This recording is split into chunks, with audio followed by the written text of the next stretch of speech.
Hello दोस्तों, आप लोगों की दिवाली आई होप बहुत अच्छी हुई होगी। मेरी ही तरह मैंने भी खूब सारी मिठाइयाँ खाई और 15 दिन से बस मिठाइयाँ ही खा रहे हैं, चाहे बना रहे हैं या बाहर से आ रहा है। तो इसलिए मैंने कहा चलो आप लोगों के लिए एक हेल्दी सा रेसिपी लेके आऊँ जिसको मैं खाऊँ और आपको सिखाऊँ।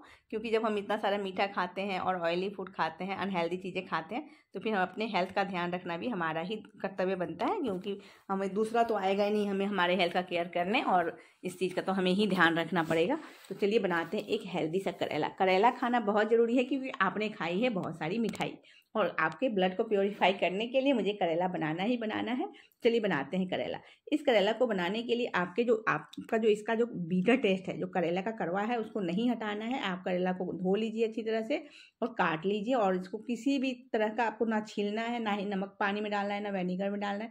बस आपको ध्यान रखना है कि इसको छीलना उलना कुछ नहीं है। आप बार बार मैं आपको बता रही हूँ, बस आपको करेला को मार्केट से लाना है और काट लेना है। ठीक है, उसके बाद आपको इस तरह से स्लाइस स्लाइस काट लेना है। 2 प्याज भी लेना है, उसको भी आपको इस तरह से गोल गोल काट लेना है। और प्याज के जितनी सारे स्पेटल्स होते हैं, पंखुड़ियाँ, सबको अलग अलग कर लेना है, फैला देना है। अब एक कढ़ाई ले लीजिए, उसमें 3 से 4 चम्मच तेल डाल दीजिए। हमें प्याज को फ्राई करना है, पर तेल ज़्यादा नहीं डालना है क्योंकि हम ज़्यादा तेल भी नहीं खा सकते हैं। तो कम तेल में ही हम इस सब्जी को बनाएंगे। तो 3 से 4 चम्मच टेबल स्पून तेल डालना है आपको, और प्याज को हाई फ्लेम पे रोस्ट कर लेना है। जब प्याज रोस्ट हो जाए उसको निकाल लीजिए साइड में, और फिर जो तेल बच गया है उतने में ही आपको उसमें करेला डाल देना है, और करेला को भी अच्छी तरह से फ्राई कर लेना है। तो करेला को डालने के बाद 1 से 2 बार आप हाई फ्लेम पे चला लीजिए, और उसके बाद गैस को बिल्कुल लो फ्लेम पे कर दीजिए, क्योंकि ऑयल बिल्कुल ख़त्म हो जाएगा, कढ़ाई में तेल नहीं बचेगा तो आपका करेला जल सकता है। तो उसको ढक दीजिए और 2 से 3 मिनट तक 50 से 60% तक कुक करना है करेला को। उसके बाद हम इसको सब्जी बनाएंगे फिर से।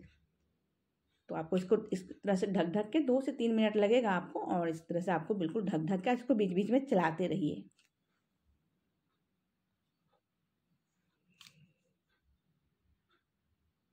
जब आप करेला चेक कर लेंगे हल्का सा कुक हो जाएगा, फिर गैस को हाई फ्लेम करके हल्का हल्का ब्राउन सा फ्राई कर लेना है।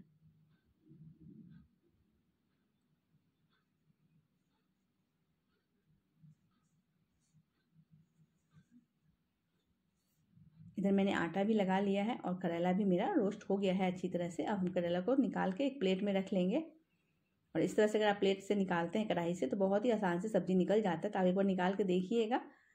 इस तरह से साइड्स में प्लेट लगाइए और आराम से निकाल लीजिए, तो बहुत ही आराम से निकल जाता है, इजीली निकलता है। अब 2 से 3 चम्मच फिर से तेल डाल देंगे, और उसमें डाल देंगे जीरा और हींग। हींग जरूर डालिएगा, हींग से बहुत अच्छा फ्लेवर आता है, और हमारे हेल्थ के लिए हींग जरूरी भी होता है। तो एक दिन बहुत सारा हींग खाने से अच्छा है कि थोड़ा थोड़ा आप सब्जी में रोजाना खाएं। और प्याज डाल देंगे, 2 प्याज और काट लीजिए पतले पतले स्लाइस में और डाल दीजिए। उसके बाद जब प्याज आपका हल्का सा गोल्डन ब्राउन हो जाए तो प्याज को साइड कर लीजिए। तेल बीच में आ जाएगा कढ़ाई के, तेल एक्स्ट्रा नहीं डालना है। तो उसी तेल में फिर आप सूखे मसाले डाल दीजिए। आप चाहें तो इन मसालों को कटोरी में पानी में घोल के भी डाल सकते हैं, मैं ड्राई ही डाल देती हूँ ताकि मसाले थोड़े से रोस्ट हो जाए। और ये सारे मसाले आप डाल दीजिए, धनिया, हल्दी, मिर्च, लेकिन काली मिर्च जरूर डालिएगा। काली मिर्च भी हमारे हेल्थ के लिए बहुत ही अच्छा होता है। बहुत सारे जो बीमारियां होती हैं उसमें काली मिर्च जो है वो बहुत ही अच्छा, मतलब बहुत अच्छा होता है काली मिर्च। आप काली मिर्च खाने की आदत डालिए, थोड़ा थोड़ा ना ब्लैक पेपर जरूर खाना चाहिए हमें। और फिर नमक डाल दीजिए और उसको प्याज के साथ अच्छी तरह से रोस्ट कर लीजिए। और मसाला हमारा ड्राई था तो हल्का रोस्ट करने के बाद पानी डाल दीजिए, 2-3 चम्मच पानी डाल दीजिए। और ज़्यादा भी पड़ जाएगा तो कुछ नहीं है, फिर उसको मतलब रोस्ट करना ही है हमें। और मैंने थोड़ा सा लहसुन, 5-6 कलियाँ लहसुन लेके उसको भी पीस लिए थे पानी के साथ, तो वो भी डाल दिए मैंने। तो इस तरह से आपको डाल देना है, थोड़ा सा पानी और डाल के अच्छी तरह से मसाला को आपको भून लेना है, रोस्ट कर लेना है। तो इस टाइम में आपको गैस को मीडियम रखना है, मीडियम फ्लेम पे ही आपको मसाला को अच्छी तरह से रोस्ट करना है। तो आप देख सकते हैं मसाला को मैंने अच्छे से भून लिया है। अब इसमें हम डाल देंगे करेला।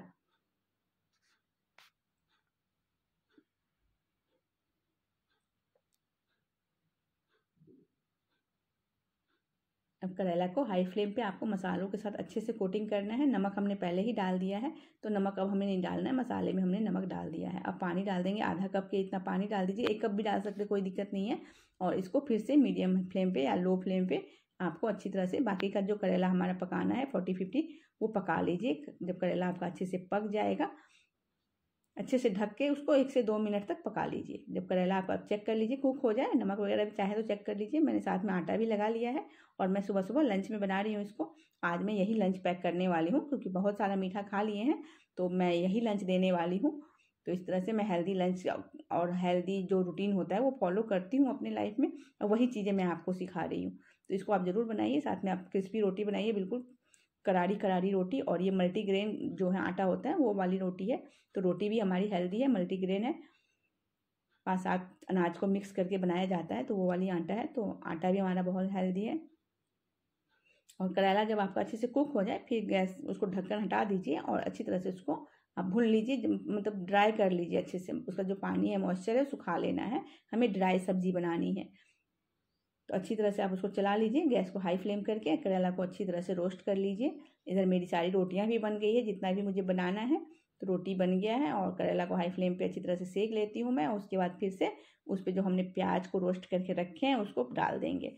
फ्रेंड्स, इस रेसिपी को आप जरूर ट्राई करिएगा, ये करेला बहुत टेस्टी बनेगा और बच्चे भी इसे खाएंगे। करेला बिल्कुल भी कड़वा जो होता है ना वो नहीं होगा, और इसको बच्चे भी खाएंगे। और नहीं खाएंगे तो कोई बात नहीं है, एक बार हल्का सा डांट लगा दीजिएगा और बाद में फिर डबल प्यार कर दीजिएगा, बट खिला दीजिएगा। 1-2 की पीस जरूर खिलाना है आपको, हल्का सा प्यार और फिर हल्की सी।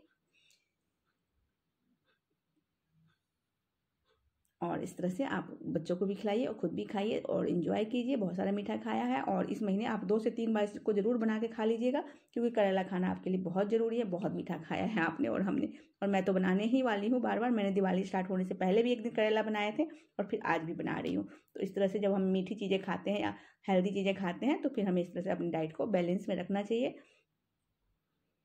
क्योंकि फ्रेंड्स, माने या ना माने, बहुत सारी बीमारियां हैं जो हमारे ऊपर हावी हो रही हैं, और हम अपने, अगर हम अपना ख्याल नहीं रखेंगे तो हमारा ख्याल रखने के लिए कोई भी दूसरा नहीं आने वाला है।